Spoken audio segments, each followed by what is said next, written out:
Yo, what's going on guys, it's Cynical and welcome back to another episode of Sea Salt Snippets. Today for you guys we got some spicy news and information, so let's just dive straight into it. So, the first thing we're going to be talking about today is the 0.2 Birth by Sleep secret boss. Now, just before you guys start getting a heart attack or whatever, do not worry, I'm not going to be displaying anything about the secret boss. Essentially, I just wanted to bring this up because I know a lot of people have recently been asking me if there will be a secret boss in 0.2 Birth by Sleep. And to answer that question, yes indeed, there is a secret boss in 0.2, which is actually pretty damn cool. Now, to me personally, this comes as a surprise because honestly speaking, when you look at 0.2 Birth by Sleep, considering the fact that it is kind of classified as like a mini episode and not a fully fledged Kingdom Hearts title, it really does surprise me that Square Enix actually went to the trouble of actually developing a secret boss for 0.2 Birth by Sleep. Nonetheless though, I think it's absolutely amazing, and of course it adds a little bit more in-game replay value onto the overall game itself, so I think it's absolutely fantastic. Now, I don't know what the boss looks like, I don't know what the mechanics of the boss fight is, I'm trying not to spoil myself, and so far I think I've done pretty good with 0.2. I'm really trying to have a fresh experience when of course I dive into the English version. Now, what I've heard about the secret boss in 0.2 is that he can only be accessed once you finish the game. So once you actually finish the game,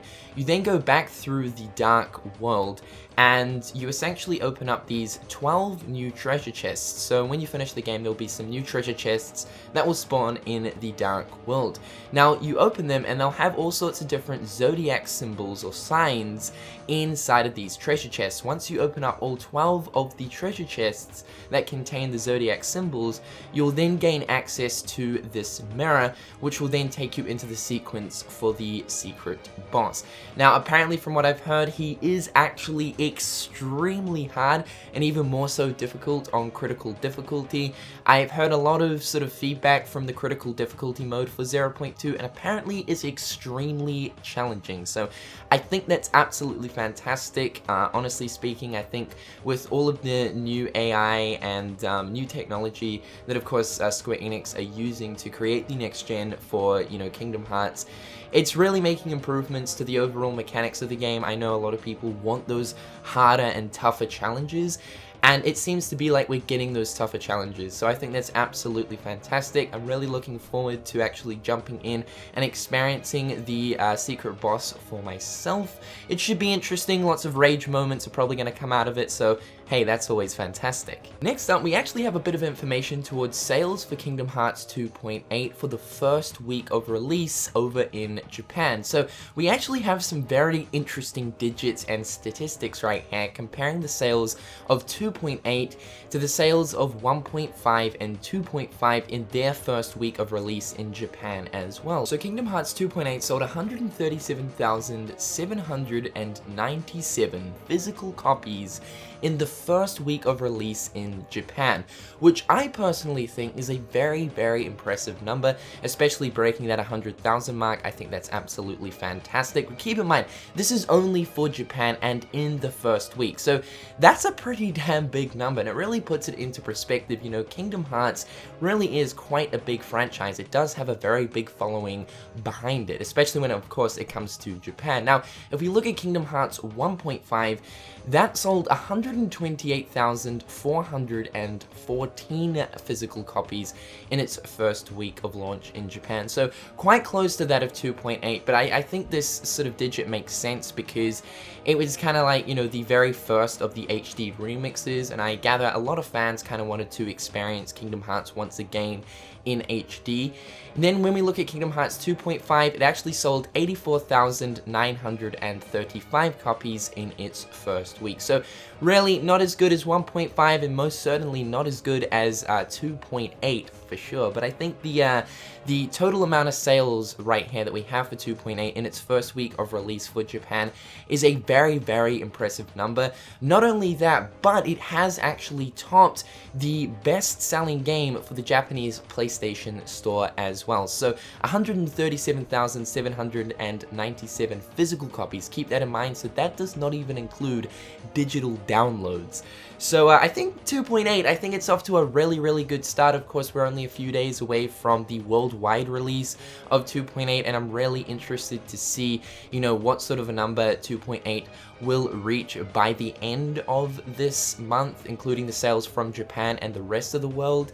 I'm honestly hoping it's going to do really well for Square Enix because of the fact that, of course, Kingdom Hearts, as of right now, is moving forward up to the almighty Kingdom Hearts 3, and it's always nice to see, like, really good sales figures for a franchise that you love, so congratulations, Square, you're doing pretty goddamn good so far. And lastly, we have a little bit of information speaking towards Kingdom Hearts 1.5 and 2.5 for PlayStation 4. Now, it's always nice to get information towards this bundle, although considering the fact that we don't really have too much information towards the bundle itself, I honestly don't think it's entirely too necessary to be getting constant news for the bundle itself.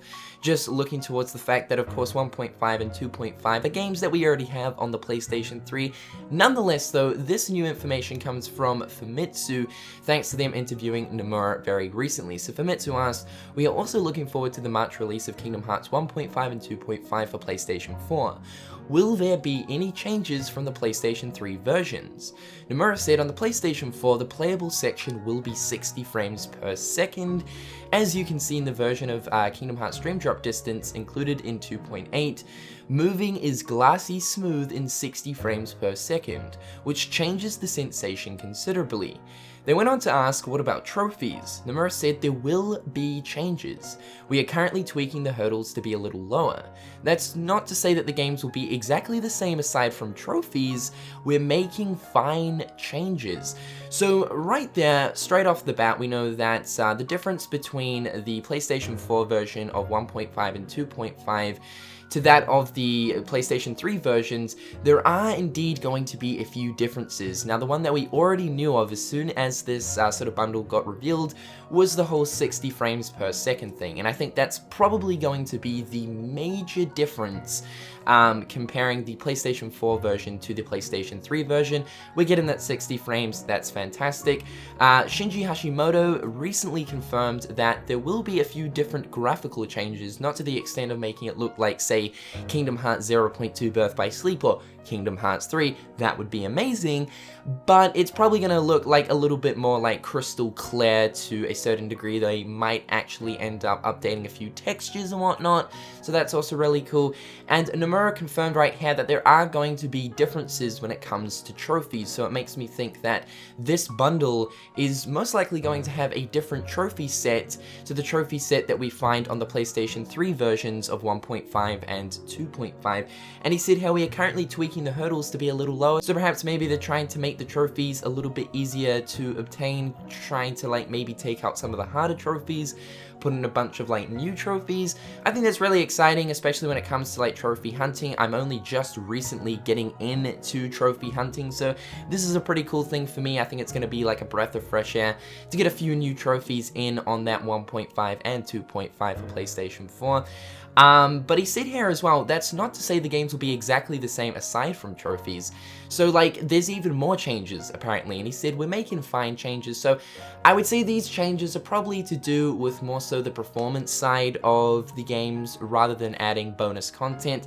Within saying that though, I could be wrong. Maybe they're actually going to add bonus content. I really wouldn't get your hopes up on bonus content, say like a whole new world, like new Keyblades. But it might be a possibility, because from what Nomura is saying here, there's still a few more differences between the PlayStation 4 and PlayStation 3 versions. So I'm looking forward to the month of February, honestly, because of the fact that 1.5 and 2.5 for PlayStation 4 releases in March, which means that February will be a really good month for Square Enix to kind of like start jumping into the promotion for this bundle for PlayStation 4. Crossing my fingers that we do get a sort of gameplay trailer in February. That would be absolutely awesome, because we get to even see, you know, Kingdom Hearts 1.5 and 2.5 gameplay for PlayStation 4. So that'd be super fantastic. But however guys, hope you enjoyed today's video. Let me know what you guys think about this news and information in the comment section down below. And until next time guys, I'll catch you later. Peace.